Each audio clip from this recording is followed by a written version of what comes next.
से खबर शामिल करते हैं। कामों के मोहल्ला फैसल टाउन में 20 साला ओबाज की ज्यादती की कोशिश नाकाम। कोशिश क्लास 2 की तालबा ने शोर मचाकर नाकाम बना दी। अहले मोहल्ला ने मुलजम को काबू पाकर पुलिस के हवाले कर दिया। मज़ीद तफसीलात के मुताबिक मोहल्ला फैसल टाउन के 20 साला अतीक ने दुकान पर चीज़ खरीदने के लिए आई हुई क्लास 2 की तालबा अदन फातिमा को अपने घर की वाशरूम में ले जाकर ज्यादती करने की कोशिश की तो अदन फातिमा ने चीखो पुकार शुरू कर दी, जिस पर अहले मोहल्ला और इसके अहले खाना मौका पर पहुंच गए और इसको बाइश से आज़ाद करवाया और काबू पाकर पुलिस के हवाले कर दिया। मुलजम अतीक पहले भी मुतअद्दिद बार इस तरह के वाक़यात कर चुका है। पुलिस ने मुलजम के खिलाफ मुकदमा दर्ज करके कार्रवाई शुरू कर दी। कामों की एक और गवाह की बेटी किसी का हबस का निशाना बनते बनते बच गई।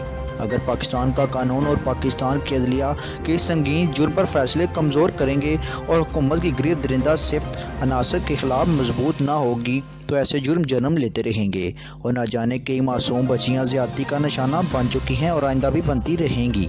सुसी report Syed Mohammad Zaryab Naqvi, bureau chief SP news, कामों की।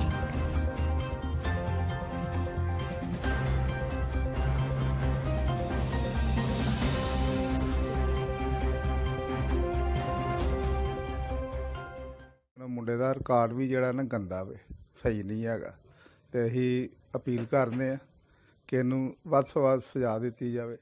मेरी निवासी है अदन फातिमा। वो घरों चीज़ लैण वास्ते गई हैगी, लागे दुकान है बाजार दे विच, उत्थे गई है तो उन्हें 100 रुपया दिता है, 10 रुपए की चीज़ लैन गई है तो उन्हें बकाया नहीं दिता, पैसे मंगती रही है। वो अंदर लै गया, दरवाज़ा उन्होंने दा दुकान दे विच घर भी जाता है, उत्थे लैके वाशरूम च लै गया, उत्थे ज़्यादती करन दी कोशिश की है, कुड़ी नूं बरहना भी किया उन्हें। तो जो उन्हें आप बरहना होया वा तो फिर उन्हें चीका मारियां कुड़ी ने। उन्हें चनू असीं उत्थे लभदे हाँ कुड़ी नूं, असीं उत्थे चले गए हैं तो साडी